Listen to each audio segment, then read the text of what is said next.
muvandimwe wanjye, ni wowe umpemukiye koko? Nkwizere nkwereke uwo nkunda, umunyamburo mugira uwawe. Mbabarira nshuti yanjye, uriya si umwana ngo namuhenze ubwenge, kandi nanjye ngira umutima ukunda ibyiza. Sinari gutinda mbonye umukobwa mwiza nk'uriya, yashegeye ibyo abona iwanjye, mwiteshe ngo ni ukuri inshuti yanjye.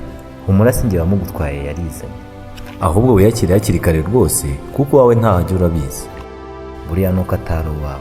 Wivuga utyo ndakuzi, ukuntu nakwizeraga ngo uri inshuti yanjye, nkabahuza ngo mumenyane neza, nkamugutuma iyo nabaga ntari hafi, ukanyuzamo ukambwira ko unyuze iwawe, ko wanyura ukajya kumusuhuza.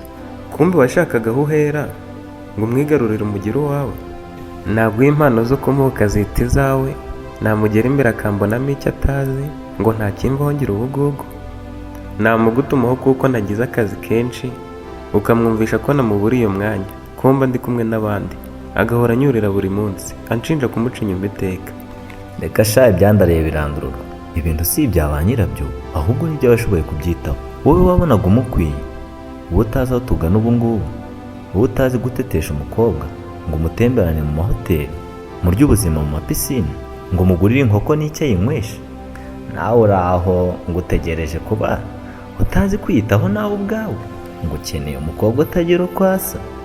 Iyakire ntiyari uwawe, ubutaha uzashaka uwo muhwanye. Nuko mbwiye, wowe ukabura amahoro we, nawe urakayaho. mutware ndabizi ntibizamara kabiri, azangarukira ndabizi kuko azi ko mukunda. Gusa ntuzamutindane cyane, atazasanga ntakimushaka. Urarota ku manywa si gusa rwose, ubu yabaye wanjye sinzi impamvu utabyumva. Umukobwa w'ubu ntiyagumana nawe utamushimisha ngo umuhe ibyo ashaka. Iby'ejo bibara b'ejo, njye mbaho uyu munsi nkishima kuko aricyo tubereye ku isi. Sinzi uko uzishima wiyima rero ngo urazigamira ejo hazaza, kandi atari wowe uhagena. Ni ukuri ntiyari uwawe, ubu yabaye wanjye. Amahirwe masa nshuti yanjye, ukurinda ibishyimbo z'icyabakurinze. Mujyana ubwo koko ntiyari uwanjye. Niba ari uwanjye azangarukira ndabizi.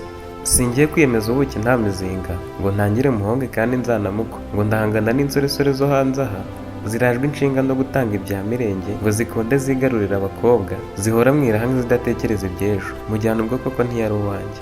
Wintega iminsi ntagutega imyaka, ngaho muhazaza musubirane nanone, ureke kurira ngo ndamugutwaye. Njye ndumva waduha amahoro rwose, kuko iyo abo wakuremewe ntaba ari iwanjye. Iyakire ntiyari uwawe nshuti yanjye.